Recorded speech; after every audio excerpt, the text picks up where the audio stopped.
kayo. Halika na. Huwag niyo na silang panukurin. Nasaan sila, Tomas? Nandiyan lang yun. Samahan mo na muna ako. Ako maging na pang gising ko. Gusto ko na makakausap. Sige, samahan kita, Tomas. Oo nga pala, ngayon ko lang napansin. Mabuti pwede kayong mapaaraw. Oo naman.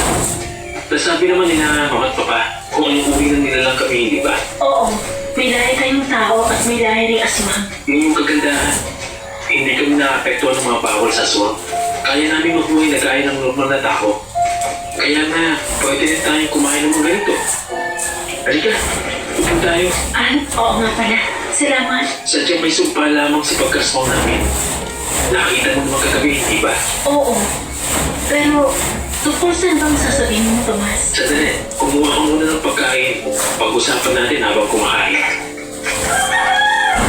Ay, teka, huwag mo palang masamain, ha? Nasasabik lang talaga ako malaman kung anong sasabihin mo. Nabigla kasi ako na ganyan ka, tapos kagigising ko lang. Hayaan mo. Pati naman ako nabigla sa sarili ko. Pero tungkol talaga sa kagabi, kung sasabihin ko, Ano meron? wala.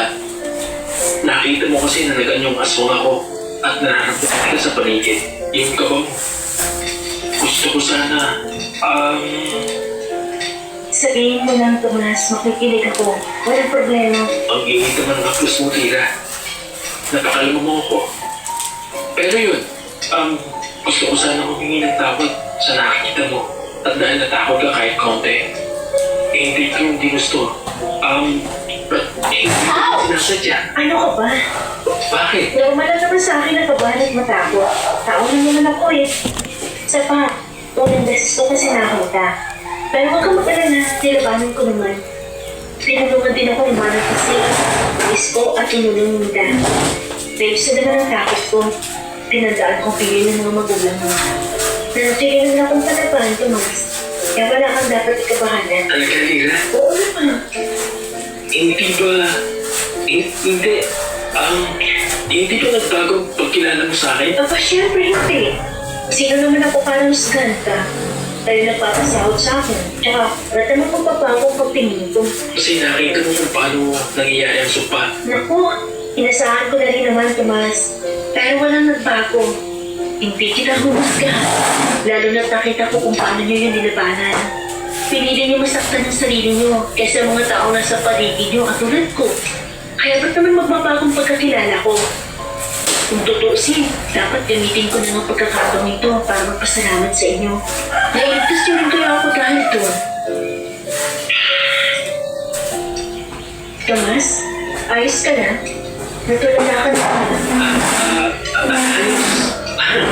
Ayos lang ako. Hindi ko lang inasahan ang sagot mo. Ngayon ang ito nangyari. Hindi ko alam ang sasabihin ko, Lira. Salamat. Salamat dahil tumagin ka. Oo, Tomas. At huwag kang mag-alala. Ako, maniwala sa iyo. Di mo na kailangan tumulot-umiwas. Pakikinggan kita na walang pagmustan. Wala rin eh. Kasama yun sa trabaho ko. Pero gusto ko talaga kitang kaibigan. Salamat, Lira. Teka, umiiyak ka ba? Pero ako, pasensya na ha. Patawarin mo ako. Naku, baka pagalitan ako ni Nadal at Tonya dito. Hindi, wala to. Naantik lang ang puso ko sa sinabi mo. At mula ngayon, Lira, magkaibigan na tayo. Salamat sa pagtanggap, Tomas. Ako dapat magpasalamat, Lira. Maraming salamat talaga. O siya, kain na muna tayo. Sasabihin ka pa ba? Tsaka na, Lira. Hindi ko muna alis eh. Kumain na muna tayo.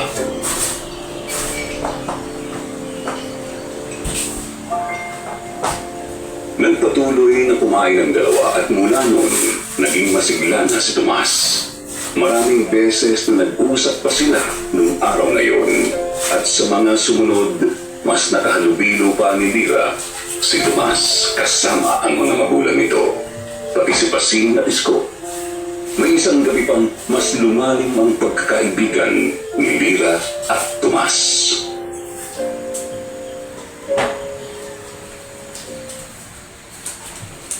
Magkaibigan naman talaga tayo, Tomas, hindi ba? Oo naman. Bakit? Gusto ko lang malaman. Anong plano mo kung sakaling mawala ang sumpa? Hindi ko rin alam, Lira. Pero siguro, gagawin ko lahat ng bagay na hindi ko nagagawa ngayon. Gaya ng... Yung makasalamuhan ng maraming tao, makapaglakbay sa mundo, makapunta sa iba't ibang lugar. Gusto kong kumausap ng iba't ibang klase ng tao at gusto kong matanggap nila. Natupad mo naman yun. Pero alam mo yung may kulang pa rin. Oo naman. Naiintindihan ko, Tomas. Hindi ko naman talaga mapupunan lahat yun eh. Basta, Lira, pakiramdam ko kasi nakakulong ako sa sumpa.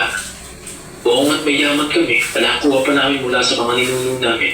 Pero hindi ito matutumbasan ng kahit anong kayamanan at salapi. Hindi naman ako pwedeng bumili ng tao para matanggap ako at makausap. Siyempre. Teka, huwag mo pala isipin binabayaran mong pagkakaibigan natin ha. Hindi ako ganun. Alam ko naman, Lira, alam kong iba ka. Pero alam mo, lagi ko yung iniisip. Alin? Pagkawala ng sumpa, hindi ko kasi alam kung dapat ba sa akin manggaling.